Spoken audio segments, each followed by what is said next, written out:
Welcome, Left Reckoning patrons, for another of our deep dive into important literature of revolution. Hello, David. How are Hey, you? brother, how you doing? I'm doing really well. I'm energized by the preparation I've done for this. This is our second episode on the 18th Brumaire of Louis Napoleon. Folks might want to check out the first one before this, Mhm. where we went over some of the more famous passages in that the early sections there. This section here is the second two chapters. It's the downfall of the bourgeois republicans and the defeat of the petty-bourgeois. And just to set the table a little bit, who we're talking about, who are the bourgeois republicans? And this first section we'll talk to. Well, I think one thing that I found interesting about this read through of 18th Brumaire is, we think about it as the communists, as sort of fodder for communist reflection of a Mhm. failed revolution, right? This is, 1848 was when the Communist Manifesto was written to try to get everyone going. It didn't go off that way. It turns out the specters were haunting people a little bit too much, and they're a little bit too afraid. Why didn't and so like this is kind of dealing with that. But what I think relatable for particularly American viewers here is that this is also a period of history that puts to the test a lot of myths in America we share about our own sort of bourgeois Mhm. Republican revolution. And so a lot of the figures here we talked about in the previous episode, but we'll go over this again. We're going to be talking about basically the start of 1848 to the middle of 1849 in this period. At the start of 1848, we have Louis Philippe, who was the monarch representing the Orleanist finance sort of faction, which is the way Marx reduces it. Some historians quibble with that, saying it's a little bit too reductive, but I think for our purposes, I think it's a useful way to think about these things anyway. Louis Philippe is leading the country as this sort of monarch. Um, the opposition party in government, including these Republicans, these bourgeois Republicans, is agitating for universal suffrage measures. Mhm. Uh, and in the context of all this, there's a whole bunch of suppression on free speech and political organization. So one of the ways to get around that is you do banquets, because we're not just talking about politics. There's also food here. It reminds me of COVID restrictions, where it's like you can drink outside, but you have to buy some food first. Yeah, um, yeah. uh, and at one of these banquets, just to get back to our American mythology, the ones that really kicks it off, it gets too political because it's a celebration of our good old buddy George Washington. Yep, Yeah. that George Washington. And I think it's The one who a introduced. lot of people wanted to make into a king. Right, exactly, and who, to his credit, decided, Did it. Yeah. it's more fruitful being a landlord. Um, yeah, but I think it's just interesting to know that international Republican spirit still Mhm. existed at this point, and so they want this universal suffrage. And there's a struggle in the February uprisings, and the National Guard, Guard National, decides that they're not going to put down these uprisings, and in fact, they're going to equivocate about Louis Philippe, who's known as the July Monarchy, again, Mhm. the Orleanist finance monarch. And Louis Philippe sees them equivocate, and he's like, "I'm out of here. Peace." And that's where we start the provisional government that we talked about in the first section, being sort of like unable and unsure of itself of what to do. Mhm. One note on the National Guard, just to bring it into the context again of our American mythology, is that was founded by General Lafayette. I forget Lafayette's first name. Um, Yeah. it's not Guy de La, no, it's something like that. But anyway, Gustave de Lafayette, I think it might be. But anyway, General Lafayette, who was over in our American Revolution. And so this is the Garde Nationale. It's a bourgeois militia. Mhm. There's a property requirement. Mike Macnair of the Communist Party of Great Britain has a good talk on this, but there's a property requirement to be part of this militia. And I think we talk about our gun, a Second Amendment, and our sort of militia. And we see actually like that revolutionary promise of the militias Mhm. of a bourgeois militia actually gets tested here and ultimately fails. That will be our last section of the day here today. Is ultimately, and that's not to say it always fails to protect, say, like the bourgeois Republican order. this National Guard, which was founded, like I said, by Lafayette, intervened to put down the Bourbon monarchy in 1830, which led to the Orleanist monarchy after that. And so them coming in and intervening or not, they also put down a whole bunch of strikes and stuff during the July monarchy. So they're sort of a weather vane of, and were thought of as such by a lot of the sides of the conflicts in 1848. Which side are they going to come down on? So again, they don't suppress the February uprisings, and Louis Philippe goes. We get to the provisional government. The provisional government is, like we mentioned in the first section, unsure of exactly what to do, but it is able to accomplish a couple things. One is that universal suffrage, Mhm. and two is, interestingly, the national workshops.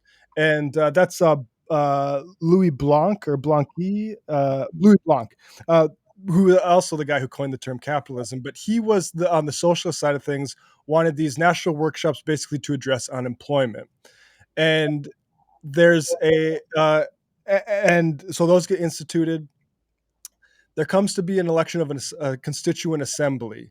The provisional government said we need to call for this election, and there's reaction in this election. Again, this is something we covered in the first one, but um, the particularly the Parisian proletariat does not like the results of that constituent national assembly, because not only do you have the forces of reaction, but you have the peasantry who's not super happy with the national workshop programs, Mhm. and because of how the sort of taxation and stuff and the cost was allocated, which I think has some sort of relevance to different sort of policies and how we do them in this country here. And so that leads to the June days, because the Parisian proletariat decides we're not going to. We see the writing on the wall here. We just had a revolution where we got universal suffrage, and you're already going after that.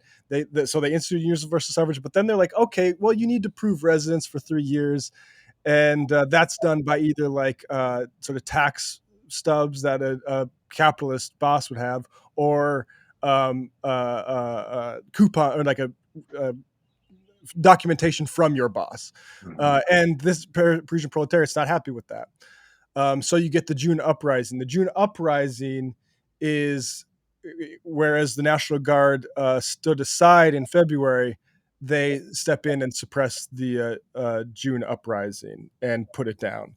And that's where we talked in the last section, like the proletariat basically gets put aside and marginalized, beginning there. And you see this guy, Cavaignac, who is the bourgeois representative who leads the National Guard. He sort of leads, after this June uprising, a sort of dictatorship as they try to form a constitution over the fall months. And so they form this constitution, and Marx gets into that a little bit in this section. It's contradictory, but notably kind of has sort of idea that it's not going to last for a long time, with the Mhm. way like the powerful executive and certain things like that. Even though it tries to uh, deal with certain things with like term limits that ultimately Louis Napoleon decides he wants to get rid of. They enact that constitution in December. Then they have an election, and that's our election where the party of order who's been pursuing this, they and the bourgeois Republicans, they want Cavaignac, who was the dictator after suppressing the June uprising, to be the person who's then elected to lead the new constitution. He loses to Louis Napoleon by a large margin. And so not only do you have the proletarians sort of foiled, you also have these sort of royalist camps, which were, again, like the anti-Napoleon back in the day, who wanted their Bourbon or their Orleanists in. They lose to Napoleon himself. Um, and then we can get into a little bit more of what happens following there in 1849. But I mean, one thing just to note is immediately there was articles in the Constitution saying you can't interfere in the freedom of another country, basically. Yeah. And the first thing Louis Napoleon does is send troops to Rome, saying, "Hey, suppress Mazzini and those democratic Mhm. revolutionaries for the papacy," and that leads to the Montaigne, which is the sort of like left progressive, the inheritors of the Jacobin, um, to try to impeach Louis Napoleon, and he beats those charges, and in a way that basically exhausts Sadly. the left, and and then we'll get into where the National Guard eventually, like a year following the June uprisings, marches in a way that's kind of like their last hurrah, because they realize like there's basically no difference between us and the general army, and so our purpose is at its end. So that's an overview. And look, folks who understand that history better than myself, feel free to jump in there. But just to overview what we're about to be talking to, that's what we got. Yeah, I mean, I really appreciate that overview, because I think, part of the reasons that this text, feels very difficult for people is because, like, it's reacting to like extremely tumultuous events in France. Like everyone at the time, had a grasp of, because it was like the big news of the day, and reading it, way after the fact can be hard to keep everybody in place. But no, so I really appreciate the overview there. And like, I mean, like, I know we're just going to jump into the text a little bit in a second, but it's a really interesting text, apart from like the history, because you really start to see Marx's conception of like the state, of public power, right? So like, for example, what he's talking about, the Montaigne, like how they had sort of turned their back on the street protests because the people who were doing that were the proletariat, and because a lot of those formations had sort of lost the streets when it came time to need to return to the streets, maybe when they were trying to impeach Napoleon.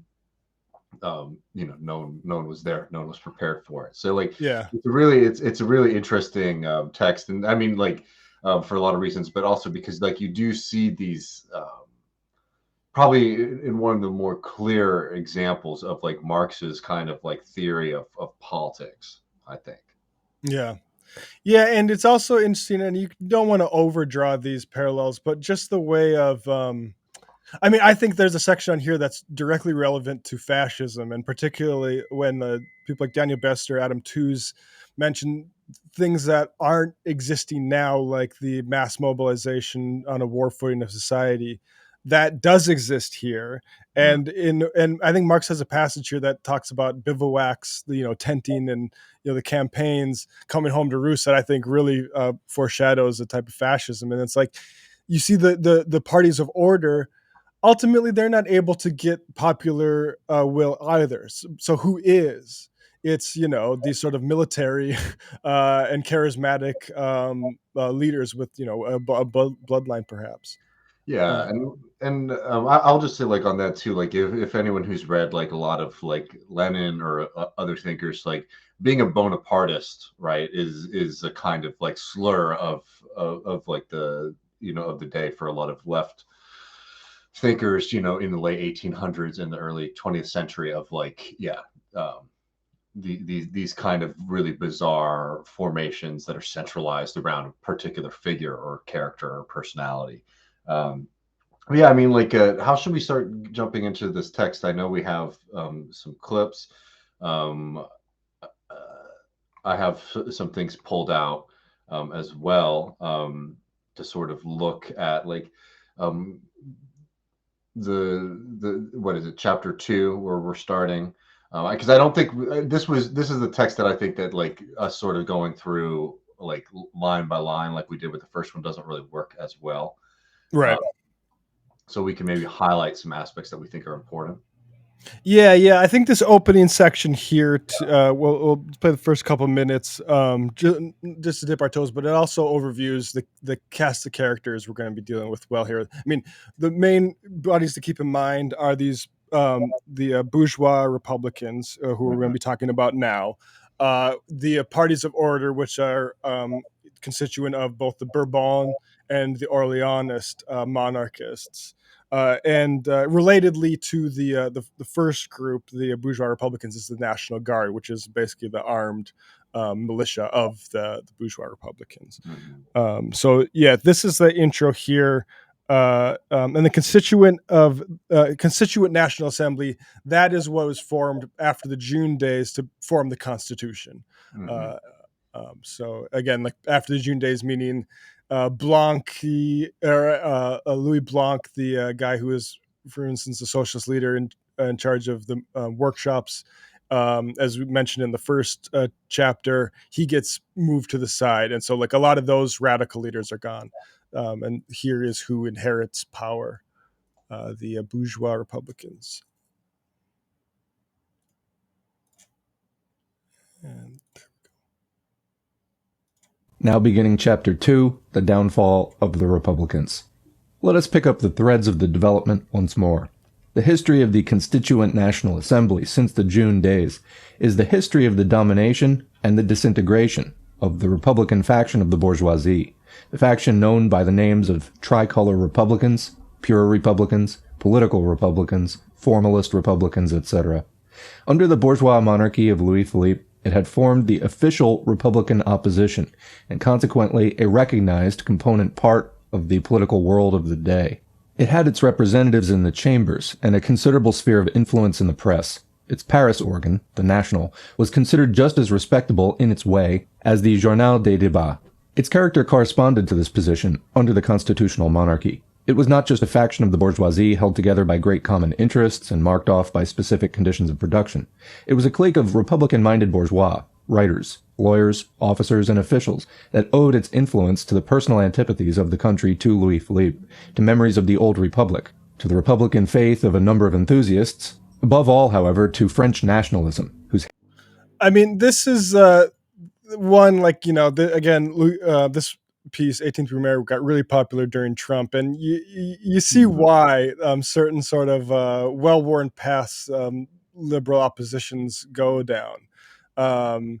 And so, like, I appreciate, I genuinely appreciate the French and American revolutions, but this sort of like, what to call it, the inheritors of those mantles, becoming not like like Marx says, the official opposition. Mm-hmm. And I think this is again like almost more useful to people like less communistic and more involved in like these sort of Republican myths, which is like this is how they actually aged. Whether like any sort of hypothetical potency we could imagine for it, like it really, this is the way that it ultimately went. And like the focus on like the Vienna treaties, which I'm not, I'd rather Napoleon would have continued revolutionizing Europe than the aristocracies would have got together in Vienna and said, no, this is our stuff again. Mm-hmm. But ultimately, like, you gotta keep it moving. It's 1848. That was 1815, right? Yeah. Like, Jesus. Yeah. And yeah, go ahead. No. I mean, and like I think that as this starts to develop, the Republican bourgeoisie, tragic might be the wrong word in the sense, because it's like they're sort of blundering, into like crisis after crisis. From like this early stuff to like what ends up happening with the Constitution, and a lot of the fights with the executive power, that are to come. But like, I think it's really interesting to sort of note that within this cohort of the Republican bourgeoisie, and remember, there's like the big bourgeoisie that Marx is going to be talking about a lot too, the more industrial one. One, like, to see how quickly the bourgeoisie sort of like is going to drop these mantles of like republicanism around like the party of order, right?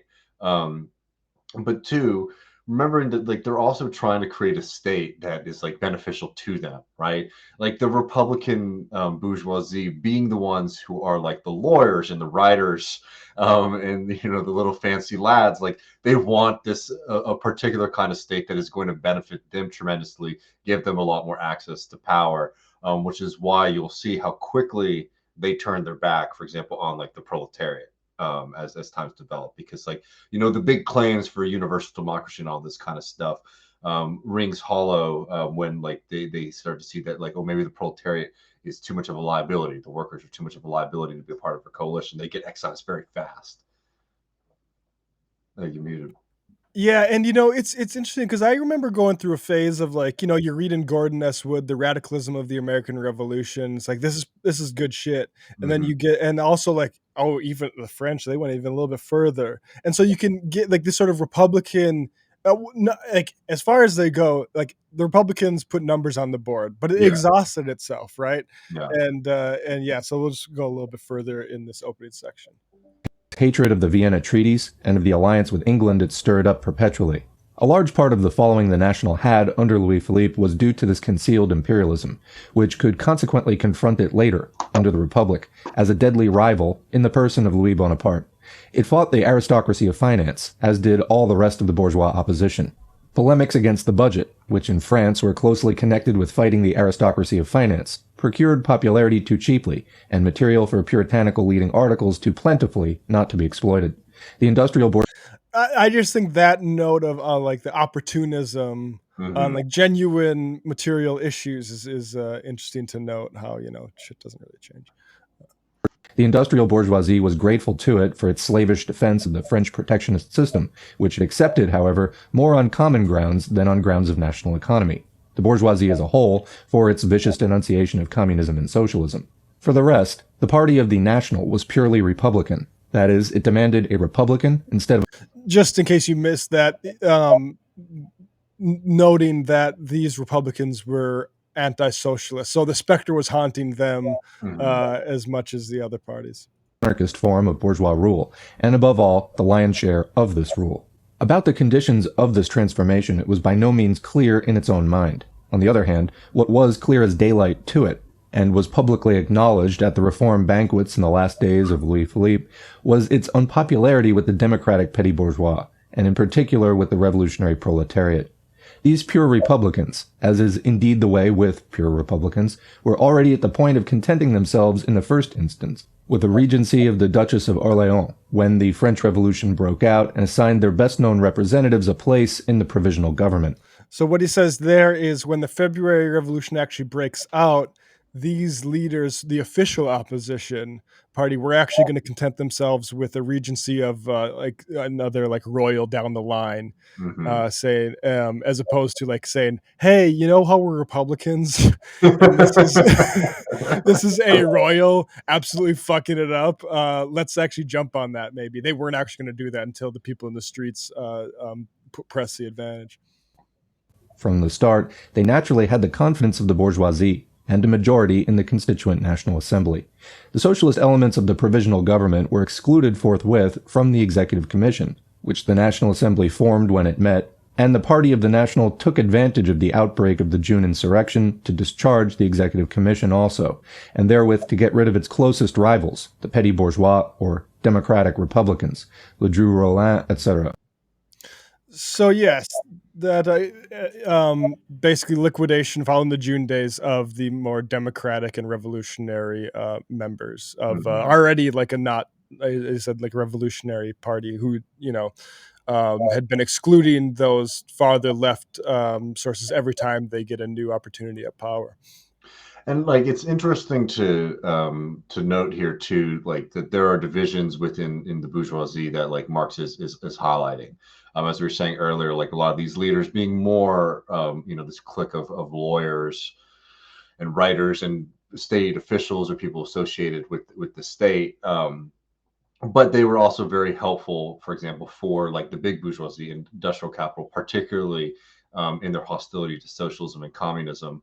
Um, ends up being like an incredible, pole of attraction or opportunity for them, to basically be successful in shutting out the radicals, to cozying themselves up to power.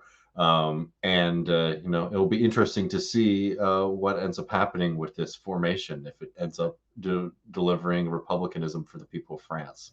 Yeah, well, hold on to your horses. So Marx writes further down, we'll just summarize for a little bit here, but he writes the exclusive rule of the bourgeois Republicans lasted only from June 24th, again, the suppression of the June days, to December 10th, 1848. That was the election of Louis Napoleon. It is summed up in the drafting of the Republican Constitution and in the state siege of Paris. And Marx goes into some of the things in the Constitution, including their roll back voter ID, basically, to qualifications to the universal suffrage. Also, these sorts of rights like education shall be free as long as it doesn't interfere with any other sort of rights, and these sort of like rights affirming constitution that sort of looks to the future of actually dealing these things, and is also says we can put aside these things in the interest of public safety. Mm-hmm. So some like generally like kind of interesting stuff, but we'll move aside the executive. It says they write into the Constitution can set aside this contradictory constitution, which tries to rein in an executive with certain types of Yeah. provisions that ultimately, like who cares? We're going to trump those things. We go into Marx talks about presidential elections in an interesting way, which is like people don't care so much about local elections, but when the whole country can elect one guy, that's an interesting thing that Louis You Napoleon embody the nation in a figure, right? And it becomes Yep. something really important. And as he gets into later, and like I just, it's something funny that like we're seeing right here in the state of Texas. He's talking about like when the legislature, dissolves itself or dismisses itself when it says, "Oh, the session is over," right? Well, then who's left? But the president, the executive, the one who now like gets to hold up, and be the representative of the nation of France. Yeah. And in a state like Texas, it's just funny to think about these kind of problems here, because we have a government that only convenes itself every 2 years for like 3 months, right? Right. And then what has ended up happening is like tremendous amounts of power have now been sort of contained within like the personal figure of Greg Abbott, oftentimes illegally, but like again, who's there to prevent him from doing it when you guys are all back in Lubbock or wherever the fuck, right? Not that there's like a lot of demand from the Republicans to challenge him on it, but it's like it's an interesting thing. But I want to focus a little bit because I think that summary is really great. But I want to focus on one bit here. I'll just read that I think is important. Talking about this new constitution, this limitation. This is the difference between like universal right and bourgeois right. Marx wrote, and later these organic laws were brought into being by the friends of order, and all these liberties regulated in such a manner that the bourgeoisie in its enjoyment of them finds itself unhindered by the equal rights of the other classes, where it forbids these liberties entirely to the others or permits enjoyment of them under conditions that are just so many police traps. This always happens in solely in the interest of, quote, public safety, that is the safety of the bourgeoisie as the Constitution prescribes. In the sequel, both sides accordingly appeal with complete justice to the Constitution. The Friends of Order, who abrogated all of these liberties, as well as the Democrats, who demanded all of them.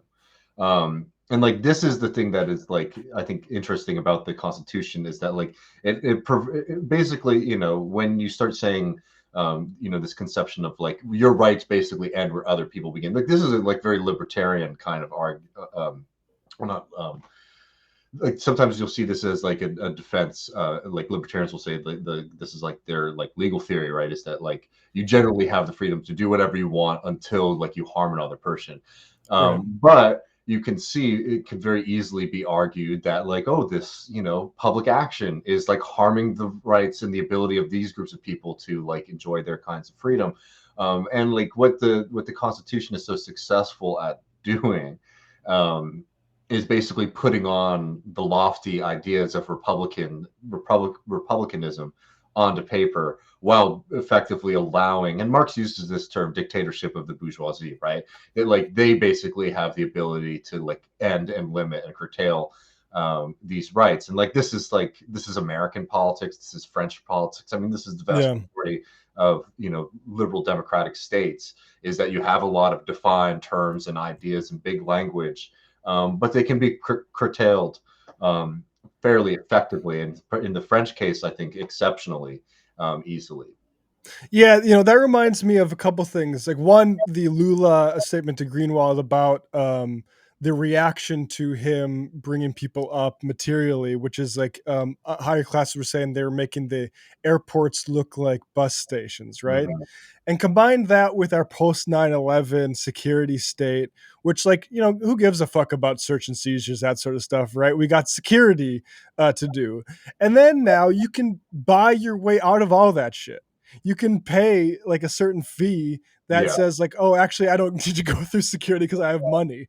And like, I gotta say, like, look, I know it's a pretty hack statement to talk about post 9/11 security theater, but I think this is actually the context to put it in, because Yeah. again, like you had like this is how you protect the bourgeois, like, and their privileges, which is like, okay, it's public safety, and but now all of a sudden, like, your money can talk and you can skip that line like it's fucking Disney World. Hmm. Hmm. No, I think that that point about about the 9/11 security system is like very like accurate, right? Because yeah, as you're saying, like you take away personal rights to privacy and, and freedom and not be, I mean, like you can't even say certain terms in the airport, right? And again, it's like, is this like the height of democratic expression? No. But it is like a truly amazing moment to like, you can't say a joke. Or I mean, I had a ridiculous experience recently where all these people freaked out because I ordered a coffee at the Austin airport. And like at the, like, it's one of those places that like has like a location at the airport and one in public. And in Austin, like there's a drink that's called the Bomber, right?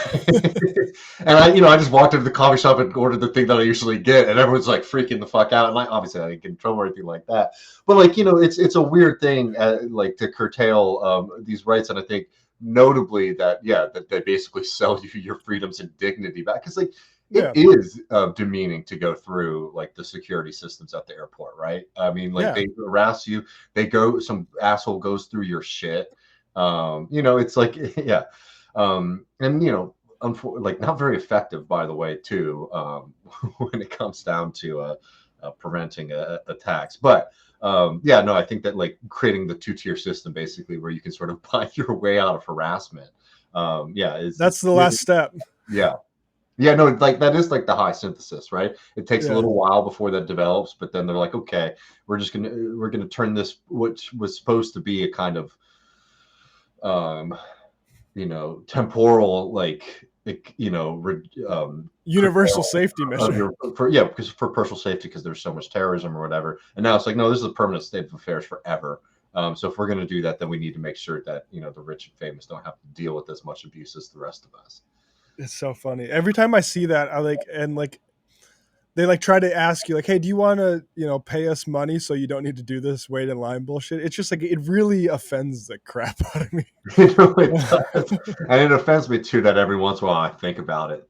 I know. It's like, man, $200 to get a couple of years without dealing with this, maybe it's worth it. But maybe we should take a bomb onto a plane.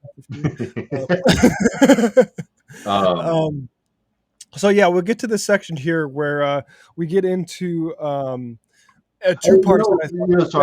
I'm so sorry, but before we move on too much, there was a line that I think is just it's a pretty line, but I think it's an important bit. This is like a little bit earlier. He's talking about like this group that basically becomes ascended, the Republican bourgeoisie faction, which had long regarded itself as a legitimate heir of the July monarchy, thus found its fondest hopes exceeded. It attained power, however, not as it had dreamed under Louis Philippe, through a liberal revolt of the bourgeoisie against the throne, but through a rising of the proletariat against capital, a rising laid low with Grapeshot. What it had conceived as the most revolutionary event turned out in reality to be the most counter-revolutionary. The fruit fell into its lap, but it fell from the tree of knowledge, not from the tree of life, which is good flowery language at the end there. But like this, I think is a really important bit as well, is that like the groups that end up benefiting from these early resistance movements are not the ones who were engaged in these resistance movements. And it sort of sets this up to be counter-revolutionary, where it wasn't that the Republican bourgeoisie sort of won out through their own effort. It was sort of the world just fell upon their feet, which is why you could get all this hoity-toity language about democracy and republicanism and universal rights and all this kind of stuff, while sort of maintaining, you know, maintaining those effectively on paper, and limiting them in practice. Right. And so now we have the section I mentioned where he talks about the sort of imperial policy of the Napoleon's ground campaigns, the bivouac, the tent, and the soldier like coming home to roost in an interesting way. Leading into this section is the discussion about the sort of feckless parliamentarianism of the opposition to try to create a constitution that could stop a sort of a restoration of, I guess, imperial power. Here is this section.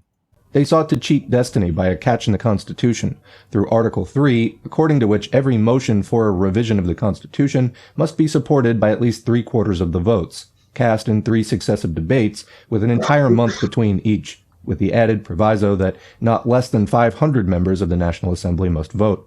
Thereby, they merely made the impotent attempt to continue exercising a power when only a parliamentary minority, as which they already saw themselves prophetically in their mind's eye, a power which at that time, when they commanded a parliamentary majority and all the resources of governmental authority, was daily slipping more and more from their feeble hands.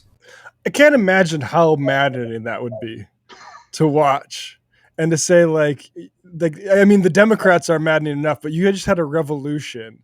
Mm-hmm. And you have a Republican Party there, like small R Republican, and you could be exercising power as if they're already back in minority status, and adding all this shit about like 3/4 of the vote cast successive debates. This sort of like the filibuster-proof majority shit we always hear about. I mean, really, striking, to see that happen in 1848. I mean, totally. And like this, I think gets to like like an important point in just like politics in general, is that because basically what they're trying to do is they're trying to say, okay, we've got these things, we want those to be untouched, right? So we're going to try to put these things outside of politics, and that's why when you create a constitution that's really difficult to amend, or a government system that's really difficult to change, the idea is that like, okay, we don't want to sort of open this up to politics because we're afraid that it's going to get clawed back. But at the same time, what that effectively does for this faction is it cuts them out of power almost perpetually, and ironically at a moment where they probably could have done a lot more had they wanted to.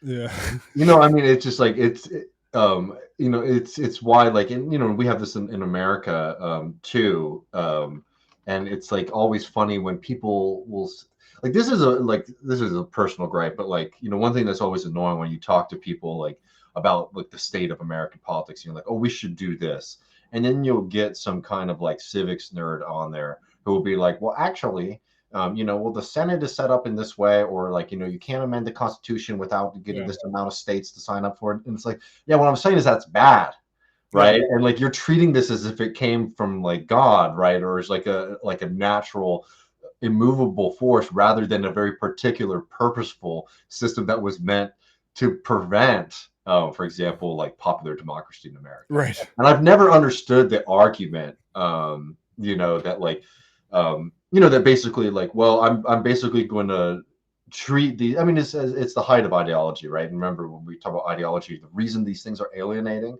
is because we create them, in the sense of like people create them. But then when we interact with it later, we treat it as if like we didn't create that product, right? We didn't create these ideas. And like, no, these ideas serve a certain function so that you can see something that's messed up. You should see something that is irrational. And instead of saying, oh, we should change that, you say, well, actually, in 1781, some guy basically didn't want to get rid of the right of people to own slaves, so we're never going to have universal health care in America, right? I mean, you see this now with like Politico writers being like, like it or not, the debt ceiling exists, and you got to negotiate in good faith. It's like, no, fuck you. We're just going to not do that anymore. And I think like Trump actually showed like you can dispense with that sort of bullshit to a certain extent, especially if you have the people on your side fucking, I mean, fucking McConnell saying, "Oh, I I remember Scalia dying and Cheers and being like, "Oh, we got rid of that motherfucker," and McConnell's just like, "Oh yeah, no, we're not gonna," because that's how power actually works. Like, Yeah. and it's a bedtime story. I think the people who are like, actually, you need a quorum or this or that, like they're actually like they think they're being the adults, but really they are the babies. Well, and the thing too is, like, as we're going to see in this particular historical case, all of that shit is thrown out the window once a guy like Exactly. Bonaparte wants to come up against the system, right? So, like, Exactly. you kneecapping yourself constantly in this idea that, like, you will be able to prevent the monster from coming into being. It's just proven to be absolutely false. So, like, the punishment that you're subjecting yourself and the nation to in this period of, like, creating all these hurdles to democracy, serves no purpose other than weakening you, because when you need to call upon those to defeat the big enemy, they are completely impotent at doing that. Constitution, in a melodramatic paragraph, entrusts itself, quote, to the vigilance and the patriotism of the whole French people and every single Frenchman, after it has previously entrusted in another paragraph the, quote, vigilant and, quote, patriotic, to the tender, most painstaking care of the High Court of Justice, the haute cour it invented for the purpose. Such was the Constitution of 1848, which, on December 2, 1851, was not overthrown by a head, but fell down at the touch of a mere hat. This hat, to be sure, was a three-cornered Napoleonic hat. While the bourgeois... This is where we get to the section on the importance of the sort of the siege of Paris, the sort of military suppression of the June uprising, as well as sort of the legacy of Napoleonic campaigns. Was a three-cornered Napoleonic hat. While the bourgeois Republicans in the Assembly were busy devising, discussing, and voting this Constitution, Cavaignac, outside the Assembly, maintained the state of siege of Paris. The state of siege of Paris was the midwife of the Constituent Assembly in its travail of Republican creation. If the Constitution is subsequently put out of existence by bayonets, it must not be forgotten that it was likewise by bayonets, and these turned against the people, that it had to be protected in its mother's womb, and by bayonets that it had to be brought into existence. The forefathers of the, quote, respectable Republicans had sent their symbol, the tricolor, on a tour around Europe. They themselves, in turn, produced an invention that, of itself, made its way over the whole continent, but returned to France with ever-renewed love, until it has now become naturalized in half her departments, the state of siege. So I really like this passage. I think it's, as Marx said, is most clever. Like, sent the tricolor, the famous, the three-colored flag, and then the three-cornered hat. Sent it on a tour around Europe, being like Napoleon's campaigns, busting shit up. And then to say, like, that state of siege as like a child going out in the world, growing, returns. Like, that is very much like you hear about fascism as like imperialism coming home to roost. If there's somebody who stated this earlier, I mean, maybe like one of the Romans or something like that, I'd be interested. But like, this is a very interesting, as far as like the lineage of whatever animating force became fascism. I think is really like a really interesting section here by Marx. A splendid invention, periodically employed in every ensuing crisis in the course of the French Revolution. But barrack and bivouac, which were thus periodically laid on French society's head to compress its brain and render it quiet, saber and musket, which were periodically allowed to act as judges and administrators, as guardians and censors, to play policemen and do night watchman's duty, mustache and uniform, which were periodically trumpeted forth as the highest wisdom of society and as its rector, were not barrack and bivouac, saber and musket, mustache and uniform, finally bound to hit upon the idea of instead saving society once and for all by proclaiming their own regime as the highest and freeing civil society completely from the trouble of governing itself. Barrack and bivouac, saber and musket, mustache and uniform were bound to hit upon this idea all the more, as they might then also expect better cash payment for their higher services, whereas from the merely periodic state of siege and the transient rescues of society at the bidding of this or that bourgeois faction, little of substance was gleaned, save some killed and wounded and some friendly bourgeois grimaces. Should not the military at last one day play state of siege in their own interest, and for their own benefit, and at the same time besiege the citizens' purses? Moreover, be it noted in passing, one must not forget that Colonel Bernard, The same military commission president who, under Cavaignac, had 15,000 insurgents deported without trial, is at this moment again at the head of the military commissions active in Paris. Hmm. So Cavaignac again, that guy who suppressed the uprisings and then became the dictator until the Constitution was enacted. Hmm. And like here, he's obviously talking mainly about the military, but like this entire bit of this section is saying that like politics is one thing, right? In the sense of like what's happening in like the legislature, or what's happening with this or that election. But this is a more expansive look at like civil society at large, a larger look at the state, and you're basically seeing the contradictions that are baked into the French state at this point, especially just like the power and the organization and the influence of the military, right? And what he's saying is like eventually this was just going to come to a head with like with a bourgeois republic that was sort of incapable of doing politics or wielding power. Like, so while these guys are like having their debates and doing intrigue against each other, like the state apparatus is just becoming more and more embedded and strong and coherent. That like eventually, like, is it surprising that they then sort of turned their attention directly at the control of the state itself? Yeah, exactly. And like it reminds me of, and the way that they expected, the guy Cavaignac, or am I pronouncing that right? I think I just lost the pronunciation, but him to be the sort of heir of this constitution. It does remind me of how like the Republican Party expected Jeb, or the Democratic Party expected Hillary, and the American people were like, no, like, let's go with our royalty, which is television rich guy. Yeah. Which it used to be like nephew of a former military sort of ruler, and now it's a television rich guy. So here is a section here where Marx again reflects on the election of Louis Napoleon against the best laid plans of both the bourgeois Republicans and the Party of Order. I have worked out elsewhere the significance of the election of December 10. I will not revert to it here. It is sufficient to remark here that it was a reaction of the peasants, who had to pay the costs of the February Revolution, against the remaining classes of the nation, a reaction of the country against the town. It met with great approval in the army, for which the Republicans of the National had provided neither glory nor additional pay, among the big bourgeoisie, which hailed Bonaparte as a bridge to monarchy, among the proletarians and petty bourgeois, who hailed him as a scourge for Cavaignac. I shall have an opportunity later of going more closely into the relationship of the peasants to the French Revolution. But that's so interesting, and I think important way to look at election results is like there are different groups of people voting for different reasons, and ultimately a lot of those could be even contradictory. Mm-hmm. Like, I mean, with Trump himself, like there was people who wanted him because he was the most ultra right, and there were people who were saying, we can't leave people dying on the streets. I mean, this saying, the army not happy with the bourgeois Republicans because of pay and glory. Then you have the proletarians and petty bourgeois who want him to go after Cavaignac, the guy who put down the June uprising, right? Like very contradictory reasons there, but because that's just fascinating to me.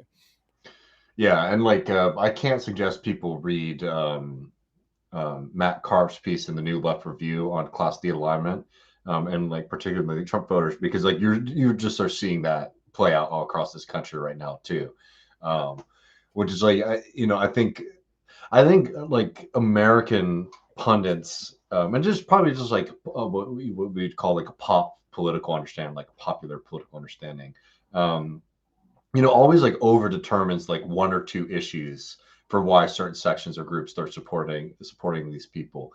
And yeah, you really have to be able to take that zoomed out approach if you want to try to understand why groups might do things that don't make a lot of sense. Like Hispanic voters in South Texas, like flipping to the Republican Party, to Trump in 2020. Yeah. And if you stop at God, people are stupid. Yes, you're a misanthropist and you have bad politics. Yeah. I shall have an opportunity later of going more closely into the relationship of the peasants to the French Revolution. The period from December 20, 1848, until the dissolution of the Constituent Assembly in May 1849 comprises the history of the downfall of the bourgeois republicans. After having founded a republic for the bourgeoisie, driven the revolutionary proletariat out of the field, and reduced the democratic petty bourgeoisie to silence for the time being, they are themselves thrust aside by the mass of the bourgeoisie, which justly impounds this republic as its property. This bourgeois mass was, however, royalist. One section of it, the large landowners, had ruled during the Restoration and was accordingly legitimist. The other, the aristocrats of finance and big industrialists, had ruled during the July monarchy and was consequently Orleanist. The high dignitaries of the army. I mean, this is probably too simplistic, but really this is kind of breaking down into the Republicans are the Bourbon legitimists, like landed property, large, that sort of more aristocratic thing. And of course, this is obviously because where's oil in that schematic? But the Orleanists do look a lot like the more democratic party, finance, and that sort of type of aristocracy. But what is the specter then? And we're going to get to in a second. But it is this June insurrection, this threat of the people of the masses that like drop all of the costumes and the phrases and the ideas of these two groups into like the party of order, right? Like the republicanism versus like the monarchists, right? Like who gives a shit? Like we got to get these like freaks out of the street because they could hurt our profit. Right. And that's what's so fascinating about Marx's choice to start the manifesto with "A specter is haunting Europe," because it really is like the politics of fear, particularly bourgeois fear, is a major psychic animating force like that needs to be content with in these moments. And it ultimately like was too scary. It was too scary for him. Because like, you know, the bourgeoisie had like a historical understanding of itself, I think, as a class, you know, not like completely developed, but like in the sense that like, hey, there used to be just like pure power of like the aristocracy, and we've seen our ability to rise up and enter into society and enter into politics. It is not like out of their minds, this potential that like, well, we saw how quickly political rights sort of developed for us in our class. Well, there's a lot more people who work for a wage and are almost exclusive, like, you know, are cut out of politics or cut out of society. You know, they're probably going to come up one day too and start demanding the same kind of things that we did against the king and the aristocrats and like all these old laws. So like we have to stop this from happening. And like you see this like incredibly conscious project in Europe in particular to just suppress. And like Marx uses this term a few times in this piece, and it's a term that people get very confused about, which is people know the term like dictatorship of the proletariat, but I know in this text he uses dictatorship of the bourgeoisie. And like what he means by dictatorship, just so we're clear about that, is like the political supremacy of this group, and like that is outside of politics. And as you can see in this case, like with the earlier constitution and the way that the French state was sort of developing, it was just baked into the cake that there's bourgeois supremacy, that like that class gets to govern and gets to enjoy these freedoms that, like, yes, we might spell it out and say these are for all men, right? But it is certain men who are the ones who are able to enjoy it. And anyway, it's like, just so you understand, like, I don't know, like this is like a clear example for people to understand what that terminology means when Marx and others use terms like dictatorship of the proletariat. Right. It's just like, how is the state set up and for what classes benefit? Right. Hit a little bit more here. Monarchy, and was consequently Orleanist. The high dignitaries of the army, the university, the church, the bar, the academy, and the press were to be found on either side, though in various proportions. Here, in the bourgeois republic, which bore neither the name Bourbon nor the name Orléans, but the name capital, they had found the form of state in which they could rule conjointly. The June insurrection had already united them in the party of order.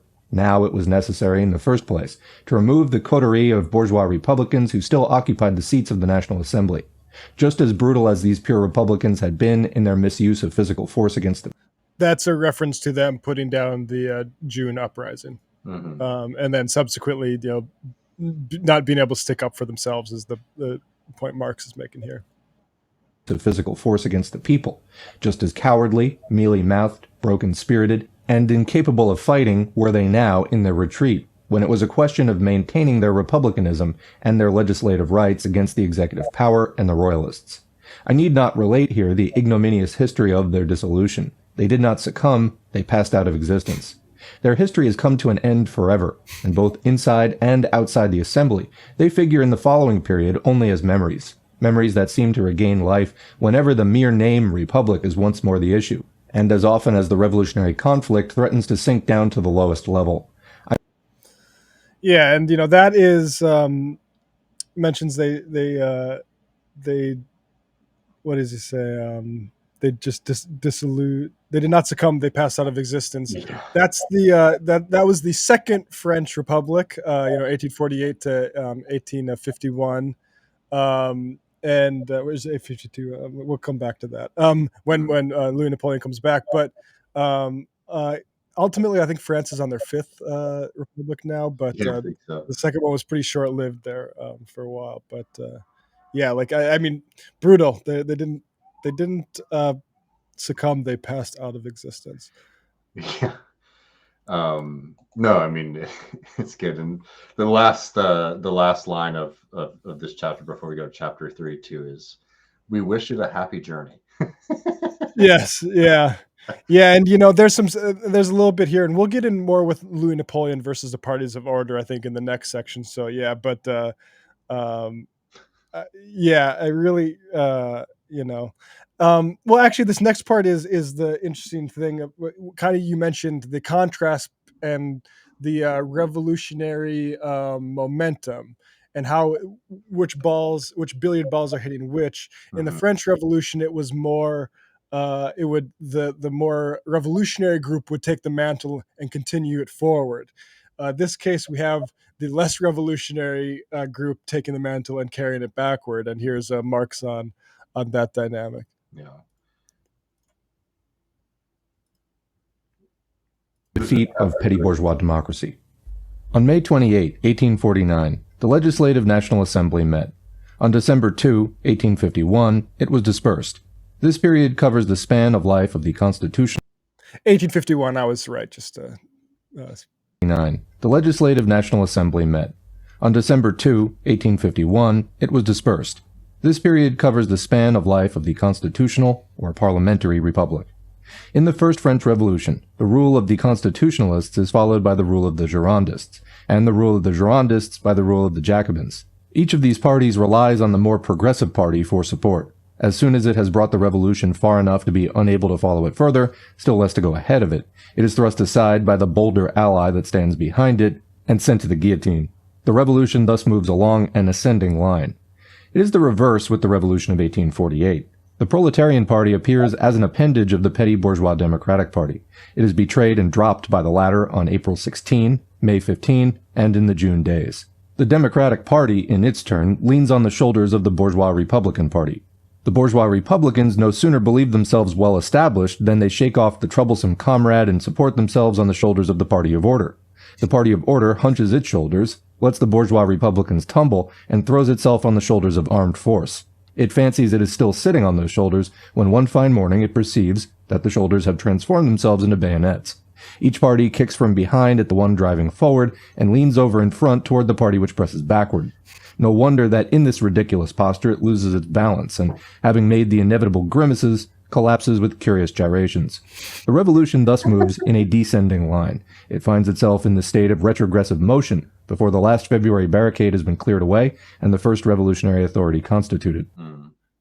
I just love like that description of the backward moving revolution, like as some sort of weird human centipede style like beast, because it's like, as somebody who like the first thing I ever tried to read of Marx was of course Capital, because you want to start with the biggest thing, and that is very scientific writing. There's stuff like this in there.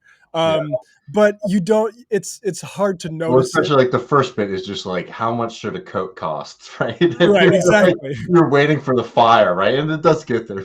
And I'm like, should I have a notebook? Should I have like a worksheet out to do the math on this, Carl? But this is like almost like Dickensian or almost fucking Dr. Seuss style, like, which is just excellent, just description of the dynamic we've been talking about this entire time.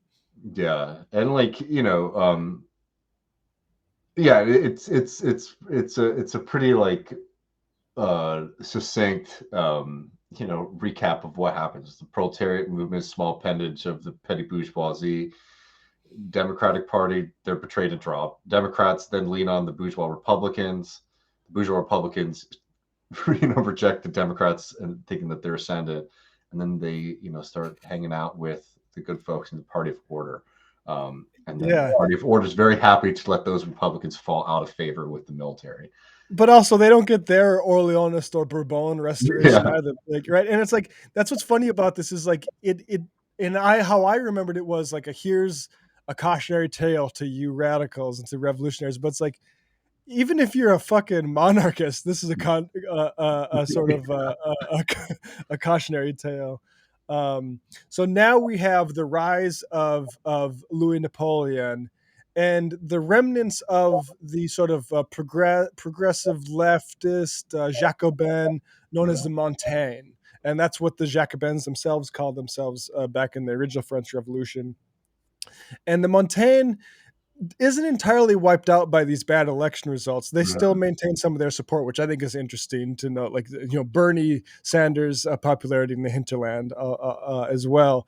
So Montaigne still has some sort of relevance here, and the parties of order need to react against that. And this section also, I'll say, like has I think relevance. We got Vivek Chibber coming up. To a certain understandings of we'll play the clip and then we'll react to it. Let's see what we can pull out of it. And this is 5. But also all unite in common hatred of and common onslaughts on the Republic. In opposition to this royalist conspiracy, the Montaigne. So that's talking about they're all there's a whole bunch of flavors of royalist, but what pulls them together is they hate the Republic. But also all unite in common hatred of and common onslaughts on the Republic. In opposition to this royalist conspiracy, the Montaigne, for its part, appears as the representative of the Republic. The Party of Order appears to be perpetually engaged in a reaction, directed against press, association, and the like, neither more nor less than in Prussia, and, as in Prussia, carried out in the form of brutal police intervention by the bureaucracy, the gendarmerie, and the law courts. The Montaigne, for its part, is just as continually occupied in warding off these attacks, and thus defending the eternal rights of man, as every so-called People's Party has done, more or less, for a century and a half. Now that part is interesting because that is what we see with like the Democrats. They're the ones who have the mantle of certain rights. I mean, the Republicans do this too, but just from our perspectives, right? Like, and for Marx to say like, thus defending the eternal rights of man as every so-called People's Party has done more or less for a century and a half. On a defensive footing, right? Like that's right. We've had another century and a half, and that's still very much the dynamic that we see, unable to basically take any sort of offense, but dealing with defensive struggles. And then Marx goes into like, well, what's underneath that appearance that might explain why nothing's actually getting accomplished. For its part, is just as continually occupied in warding off these attacks, and thus defending the eternal rights of man, as every so-called People's Party has done, more or less, for a century and a half. If one looks at the situation and the parties more closely, however, the superficial appearance, which veils the class struggle, and the peculiar physiognomy of this period, disappears. Legitimists and Orleanists, as we have said, formed the two great factions. Legitimists being the Bourbon family supporters who were tossed out in 1830 when the National Guard didn't help them. Is what held these factions fast to their pretenders and kept them apart from each other, nothing but fleur-de-lis and tricolor, House of Bourbon and House of Orleans, different shades of royalism? Was it at all the confession of faith of royalism? Under the Bourbon, big landed property had governed, with its priests and lackeys. Under Orleans, high finance, large-scale industry, large-scale trade, that is, capital, with its retinue of lawyers, professors, and smooth-tongued orators. The legitimate monarchy was merely the political expression of the hereditary rule of the lords of the soil, as the July monarchy was only the political expression of the usurped rule of the bourgeois parvenus. What kept the two factions apart, therefore, was not any so-called principles, it was their material conditions of existence. two different kinds of property. It was the old contrast between town and country, the rivalry between capital and landed property. That at the same time, old memories, personal enmities, fears and hopes. This is what I think is, when we talk about class and culture, I think this is where I forgot that Marx had addressed that basically so clearly. And reading this directly after reading Chibber's book, I think was interesting. The rivalry between capital and landed property. That at the same time, old memories, personal enmities, fears and hopes, prejudices and illusions, sympathies and antipathies, convictions, articles of faith, and principles bound them to one or the other royal house. Who denies this? Upon the different forms of property, upon the social conditions of existence, rises an entire superstructure of distinct and peculiarly formed sentiments, illusions, modes of thought, and views of life. The entire class creates and forms them out of its material foundations and out of the corresponding social relations. The single individual, who derives them through tradition and upbringing, may imagine that they form the real motives and the starting point of his activity, while each faction, Orleanists and Legitimists, sought to make itself and the other believe that it was loyalty to the two royal houses which separated them. Facts later proved that it was rather their divided interests which forbade the uniting of the two royal houses.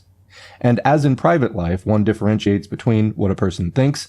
This is something that I'll just note is backed up by, I think, modern psychological theory, which is that you don't judge. If you're trying to understand your own sort of psychology, you don't look purely at the stories you're telling yourself in your head, because that can be very deceptive. We literally deceive ourselves. What's more useful is to look at how you actually behave. And like Marx, and there's a book, A Stranger to Ourselves by Timothy Wilson, that came out in the 90s or 2000s. That's about that in terms of personal psychology. But Marx basically has that exact same understanding about how you should look at nations. And I think that's extremely astute. Other believed that it was loyalty to the two royal houses which separated them. Facts later proved that it was rather their divided interests which forbade the uniting of the two royal houses. And as in private life, one differentiates between what a person thinks and says of themselves and what they really are and do. So in historical struggles, one must distinguish still more the phrases and fancies of parties from their real organism and their real interests, their conception of themselves from their reality. Orleanists and Legitimists found themselves side by side in the Republic with equal claims. If each side wished to effect the restoration of their own royal house against the other, that merely signified that each of the two great interests into which the bourgeoisie is split, landed property and capital, sought to restore its own supremacy and the subordination of the other. We speak of two interests of the bourgeoisie, for large landed property, despite its feudal coquetry and pride of race, has been rendered thoroughly bourgeois by the development of modern society. Thus, the Tories in England long imagined that they were enthusiastic about monarchy, the church, and the beauties of the old English constitution, until the day of danger wrung from them the confession that they're enthusiastic only about groundwork. But I mean, that last sentence, I think, really highlights what he's getting at here. Yeah. Is that it is one of the most freeing lessons to learn, in trying to understand politics, that you have to free yourself from the poetry of political movements and actually look for what is fueling their actual interests, not just the nice stories that they tell themselves. Yeah, and I mean, I was somebody who was totally on the wrong track when I was a sophomore in college trying to figure out what I wanted to do. I wanted to go into rhetoric. I wanted to go into dissecting speeches and I'm not not to say people who are in rhetoric don't understand this, but my naive understanding of it was okay, well, this is actually going to give some real insight into the world. But the only real thing about rhetoric is, again, to judge it against these sorts of the realities, because those are lies. The speeches of world leaders are political documents aimed at certain purposes. They're not statements of truth to the best of the speaker's ability. Yeah, I mean, look, it's looking at a grouping like the Republican Party. They love small government until they don't, right? And once you see more naked, the actual class interests and interests of those groupings, then this, oh my God, I thought this was the party of small government, or I thought this was the party of family values. You realize that, again, these are just ways to to sell it, and to sell it not only to the public but also to themselves, because we don't like sometimes to realize why we're fighting for what we fight for. Right. And I think yeah. just saying, like, this bit from Marx, I think, is really important. Just that, like, understanding his conception of ideology and how it, like, plays a role in politics, because there was this, like, fixation, like, when people hear about ideology, usually, like, in the market, like, you know, when they first get introduced to, like, maybe Marxism or something, like the philosophy that comes after it, and a lot of the philosophy that in the more modern vein, I think, falls into this trap as well, is it recognizes that ideology is, like, an issue, right? Because, as Marx says, it, like, you know, it obscures the world, right, purposefully. But when people, you know, want to start thinking, is like, well, the answer then is to become, like, post-ideological, right? You know, it's like very Buddhist, right? In the sense of, like, oh, if this is the illusion, I'm going to transcend and ascend outside of it. And it's like, no, it's like ideology, like, plays an important function in helping you, like, understand the world around you. And, like, just because it has these, like, perverse, like, manifestations, you miss, like, the insight here, is that, like, you're doing things without really even knowing what the engine as to why you're doing things, or, like, this group is doing things without understanding exactly why it is, like, without understanding the engine, which is, like, this pure class interest, right? And, like, understanding ideology and criticizing ideology and getting its role in politics is less about sort of creating, I don't know, this, like, freed post-ideological, like, self, and more understand that this is a function of, like, class struggle and class politics. And if you want to understand the world, like, look maybe a little bit less to the speeches and a little bit more to the activities that people are engaged in. Right. Yes. So now Marx moves to this new phase where the two houses, the Bourbon and Orleans, are now together. And he has this interesting point, which is, like, again, like a be careful what you wish for type of thing. Instinct taught them that the Republic, true enough, makes their political rule complete, but at the same time undermines its social foundation, since they must now confront the subjugated classes and contend against them without mediation, without the concealment afforded by the crown, without being able to divert the national interest by their subordinate struggles among themselves and with the monarchy. And that's a very interesting thing, is like, okay, now you don't have these other distractions, you know, oh, you're anti-monarchist, you just rule now, right? And then what? Like, that's a point of anxiety for them. And Marx also makes a point of, like, but when every time somebody like a Bonaparte does come in, they start you know, referring to the language of Republicans themselves again. Like, hey, don't come. The Orleanists and Bourbons start becoming Republicans when Bonaparte gets back into it.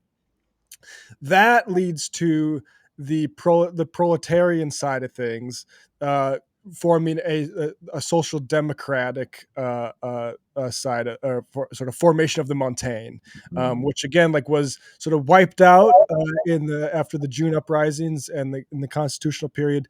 But because of that, you know, time's passed and they're starting to build up their credibility with people again as they see what's going on with the rest of the parties of order. And so here is our sixth clip. As against the coalesced bourgeoisie, a coalition between petty bourgeois and workers had been formed, the so-called Social Democratic Party. The petty bourgeois saw that they were badly rewarded after the June days of 1848, that their material interests were imperiled, and that the democratic guarantees which were to ensure the effectuation of these interests were called in question by the counter-revolution. Accordingly, they came closer to the workers. On the other hand, their parliamentary representation, the Montagne, thrust aside during the dictatorship of the bourgeois republicans, had in the last half of the life of the Constituent Assembly reconquered its lost popularity through the struggle with Bonaparte and the royalist ministers. It had concluded an alliance with the socialist leaders. In February 1849, banquets celebrated the reconciliation. A joint program was drafted, joint election committees were set up, and joint candidates put forward. The revolutionary point was broken off, and a democratic turn given to the social demands of the proletariat. The purely political form was stripped off the democratic claims of the petty bourgeoisie, and their socialist point thrust forward. So that's it. Is an interesting couple of things going on with this party. One, they're putting down the revolutionary. He says the revolutionary point was broken off and democratic turn given to social demands. So a more softening of the claims. But then in the next clause, the purely political form stripped off and democratic claims of petty bourgeois and their socialist point thrust forward, which is like that's an interesting. That's an improvement, that part, right? Like than just like calls for suffrage. Like we're actually going to bring these more socialistic points in, which, and then so here we have the formation of social democracy, which Marx then goes on to include his critique of, which sounds an awful lot like what we heard from Rosa. Thus arose social democracy. The new Montaigne, the result of this combination, contained, apart from some supernumeraries from the working class and some socialist sectarians, the same elements as the old Montaigne, but numerically stronger. However, in the course of development, it had changed with the class that it represented. The peculiar character of social democracy is epitomized in the fact that democratic republican institutions are demanded as a means, not of doing away with two extremes, capital and wage labor, but of weakening their antagonism and transforming it into harmony. However different the means proposed for the attainment of this end may be, however much it may be trimmed with more or less revolutionary notions, the content remains the same. This content is the transformation of society in a democratic way, but a transformation within the bounds of the petty bourgeoisie. Only one must not get the narrow-minded notion that the petty bourgeoisie on principle wishes to enforce an egoistic class interest. Rather, it believes that the special conditions of its emancipation are the general conditions within whose frame alone modern society can be saved, and the class struggle avoided. Just as little must one imagine that the democratic representatives are indeed all shopkeepers or enthusiastic champions of shopkeepers. According to their education and their individual position, they may be as far apart as heaven and earth. What makes them representatives of the petty bourgeoisie is the fact that in their minds, they do not get beyond the limits which the latter do not get beyond in life, that they are consequently driven, theoretically, to the same problems and solutions to which material interest and social position drive the latter practically. This is, in general, the relationship between the political and literary representatives of a class and the class they represent. After this analysis, it is obvious that if the Montaigne continually contends with the party of order for the Republic and the so-called rights of man, neither the Republic nor the rights of man are its final end, any more than an army which one wants to deprive of its weapons and which resists has taken the field in order to remain in possession of its own weapons. Immediately, as soon as the National Assembly met, the party of order provoked the Montaigne. The bourgeoisie now felt the necessity. And this is where we have this is the bombardment of Rome, where we're saying, okay, we're going to actually test this constitution and get this French state back into the putting down revolutions business and helping our partners abroad. Of making an end of the democratic petty bourgeois, just as a year before it had realized the necessity of settling with the revolutionary proletariat. But the situation of the adversary was different. The strength of the proletarian party lay in the streets, that of the petty bourgeois in the National Assembly itself. It was therefore a question of decoying them out of the National Assembly into the streets and causing them to smash their parliamentary power themselves, before time and circumstances could consolidate it. The Montaigne rushed headlong into the trap. The bombardment of Rome by the French troops was the bait that was thrown. It violated Article 5 of the Constitution, which forbids the French Republic to employ its military forces against the freedom of another people. Yeah, so that, and we'll get into the next section of how that turns out, but the contradictions had piled up too much for them to really address it in a way that had any sort of deep credibility. Yeah, and they evacuated their site of power effectively. Yep. I mean, like, basically what happens is they coaxed him into pursuing impeachment of Bonaparte, and they are not going to be successful in doing that. And by failing, basically, like, evaporating the power of like the legislative branch, right? Because it's going to be weaker. Anyway, I mean, like, we can play that, because, like, this also ends up hurting the same people who are attacking the Montaigne as well. Well, exactly. Well, because again, like, the Montaigne wanted to impeach Louis Napoleon, and the party of order is like, fuck that. but they also aren't like Louis Napoleon isn't their representative. Remember, they're royalists. Louis Napoleon is a new type of like, dictator type of thing. And by removing the folks who tried to impeach him, it's a win for Louis Napoleon more than it is a victory for themselves. And, like the thing is like they were trying to ride two horses, the sort of parliamentary thing and the people. And it's like, if you're going to ride the parliamentary thing, I think in this next section, Marx makes a point of like, this point of the Constitution like is not the one to try to like get the people animated, right? Like it's just, and so here we'll play a section of like the Montaigne was stuck between two basically different strategies, and unable to, and it eventually gets, like David said, the failed impeachment turns out to not only be the end of their power, but also the end of the Party of Orators. If the Montaigne wished to triumph in Parliament, it should not have called to arms. If it called to arms in Parliament, it should not have acted in parliamentary fashion in the streets. If the peaceful demonstration was meant seriously, then it was folly not to foresee that it would be given a warlike reception. If a real struggle was intended, then it was a queer idea to lay down the weapons with which it would have to be waged. But the revolutionary threats of the petty bourgeois and their democratic representatives are mere attempts to intimidate the antagonist. And when they've run into a blind... I mean, that's what I find about modern bourgeois, progressive left parties. It's like, you got to be about it. You can't invoke these things where people fucking died, as if, and you're the mantle carrier for it, if you're not going to really actually be about it. And like that's sort of like, oh, we can reference guillotines as if it's going to intimidate people into giving us what we want, and not what eventually happens, as Marx says, scare them into organizing against it. Yeah. But the revolutionary threats of the petty bourgeois and their democratic representatives are mere attempts to intimidate the antagonist. And when they've run into a blind alley, when they have sufficiently compromised themselves to make it necessary to activate their threats, then this is done in an ambiguous fashion that avoids nothing so much as the means to the end, and tries to find excuses for succumbing. The blaring overture that announced the contest dies away in a pusillanimous snarl as soon as the struggle has to begin.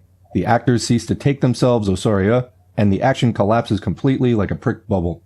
No party exaggerates its means more than the democratic. None deludes itself more light-mindedly over the situation. Since a section of the army had voted for it, the Montaigne was now convinced that the army would revolt for it. Yeah. And on what occasion? On an occasion which, from the standpoint of the troops, had no other meaning than that the revolutionists took the side of the Roman soldiers against the French soldiers. On the other hand, the recollections of June 1848 were still too fresh to allow of anything but a profound aversion on the part of the proletariat toward the National Guard, and a thoroughgoing mistrust of the democratic chiefs on the part of the chiefs of the secret societies. To iron out these differences, it was necessary for great common interest. This is where we talk about, like, you're going to make this over a constitutional impeachment thing. Like, it's not that's not, even if you're right about the legality, you got to think of the politics behind this. To iron out these differences, it was necessary for great common interests to be at stake. The violation of an abstract paragraph of the Constitution could not provide these interests. Had not the Constitution been repeatedly violated, according to the assurance of the Democrats themselves? Had not the most popular journals branded it as counter-revolutionary botchwork? But the Democrat, because he represents the petty bourgeoisie, that is, a transition class, in which the interests of two classes are simultaneously mutually blunted, imagines himself elevated above class antagonism generally. The Democrats concede that a privileged class confronts them, but they, along with all the rest of the nation, form the people. What they represent is the people's rights. What interests them is the people's interests. Accordingly, when a struggle is impending, they do not need to examine the interests and positions of the different classes. They do not need to weigh their own resources too critically. They have merely to give the signal, and the people, with all its inexhaustible resources, will fall upon the oppressors. Now, if in the performance their interests prove to be uninteresting, and their potency impotence... I just got to pause, because Marx is really spitting in this part here in a way that, like, I think pretty much people in any country with center-left parties can relate to. Resources will fall upon the oppressors. Now, if in the performance their interests prove to be uninteresting, and their potency impotence, then either the fault lies with pernicious sophists who split the indivisible people into different hostile camps, or the army was too brutalized and blinded to comprehend that the pure aims of democracy are the best thing for it, or the whole thing has been wrecked by a detail in its execution, or else an unforeseen accident has this time spoiled the game. In any case, the Democrat comes out of the most disgraceful defeat just as immaculate as he was innocent when he went into it, with the newly won conviction that he is bound to win. Not that he himself and his party have to give up the old standpoint, but on the contrary, that conditions have to ripen to suit him. Mm-hmm. Therefore, one must not imagine. Oh, that's where we're ended there. No, I mean, I think that is like just an excellent paragraph. Like not only in the particular case that he's talking about historically there, or even in the case of the Democrat, but like anyone who like lays claims to like being like the representative of the people. I mean, you see this in American politics all the time. This idea that the people are, going to rise up, and if they don't, it's because they have some kind of bad faith or misunderstanding. And it's never, never turn that criticism inward and maybe look at the dynamics that sort of led to them not wanting to support you, or the role that you may have played in souring them against you. And over-representing you're like overthinking like you as the representative in the sense of like, oh, some guys in the military are voting for us, therefore we have tremendous amounts of support of the military, right? Like really overextending and over-imagining your position. I mean, like this is such a great, and like and another thing too that like I think liberals fall into this trap a lot, where they talk about like legality of certain things, as if like God is going to come down from the heavens and say this is against the rules, right? Rather than like people in certain positions in certain, with their own like interests are the ones who are going to be the people who have to enforce or decide this, right? And it's just like it's always like such a funny argument that like if I've sort of convinced myself that this. The point is like you can be 100% right that like some activity of your opponents is illegal, like to the letter of the law. But if you don't have any sense or conception about how those things can be enforced, or if you sort of have the popular movement behind you to sort of challenge and beat back this power, I mean, like what are you talking about other than like you're telling yourself a very nice personal story that in this case like really exposes the Democrats in France. Yeah. I think that's the last section we'll play. Just to summarize the last bit, which I think is good, but it's not as I think more of as a capstone as that section is. But basically, we have the Montaigne fails in that impeachment vote, and they're further marginalized and further degraded. The people who remain aren't the ones you want.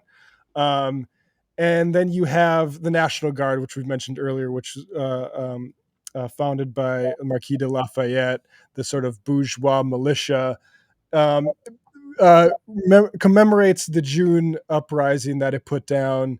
And that's sort of the last gasp of it. It's eventually dissolved by Louis Napoleon after it basically dissolved itself, because the sort of realization was that they're not different in any sort of major sense than the army, in terms of or they've and also the army is like way more actually powerful and like in a more advanced system.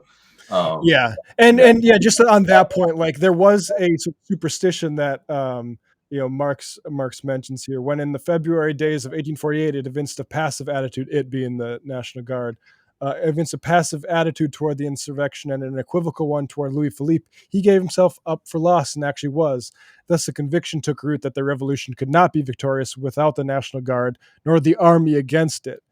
This was a superstition of the army in regard to civilian omnipotence. The June days of 1848, when the entire National Guard with the troops of the line put down the insurrection, had strengthened that superstition. After Bonaparte's assumption of office, the position of the National Guard was to some extent weakened by the unconstitutional union in the person of Changarnier, who was the royalist sort of general, the command of the forces with the First Army Division. And that's, it's sort of... as a sort of military body does the exact same things that the political bodies had done. It gets too close with the sort of like order and reaction, and it's ultimately like dissolves into nothing. Yeah. I mean, this is like a really excellent text, and I know these sections here are very particular, but like a lot of times people will skip these and sort of read the intro, the first and the last chapter, and I understand the tendency to do that, but I think you miss out on so much. Mhm. And actually having real concrete historical examples to be working with, even if you're having to introduce them to you, and getting a good grasp of what he's talking about. I And mean, you there's see a lot. Marx's, sorry to cut you off, but like you see Marx's, like his method in Yeah, action, as yeah. opposed to just like him giving you like the guide rules for it, like in case of you need to interpret something, do this. You actually just see him doing it, and Mhm. it's awesome. And like again, and like I know our audience is smart, so they don't fall into this.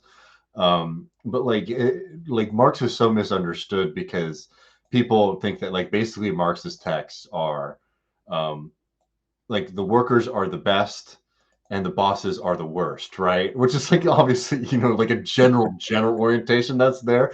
But like this is so much more rich. And like he's looking at different sections of the bourgeoisie, seeing which ones maybe are like pushing history forward or politics forward in some way, looking at which ones are reactionary. And it's not always the groups that you might expect if you have that kind of just basic thought of Marx. And like, it does make you wonder, with what I'll call like pop Marxism, I find to be like a real bastardization of like the very nuanced and open like philosophy that Marx actually espouses. Yeah. Um, this dogmatism and determinism that I think a lot of people attribute to Marx is like not borne out in like actual like investigation of his work, and these two No. chapters I think really highlight that. No, I increasingly think that stuff is cope by people who want, a way out of that homework. I You think know? so too. Yeah. Well, this was a lot of fun, y'all. This is part two of, I think, three. So we'll have the third one up for patrons in a couple weeks, I think. Yeah, and that'll be more focused on the big boy Louis Napoleon himself. So, and his rise to.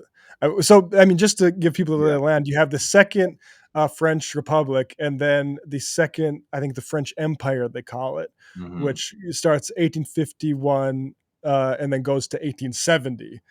So their empire lasts a little bit longer than that brief contradictory republic that we that they got to enjoy. So yeah, more on that next time.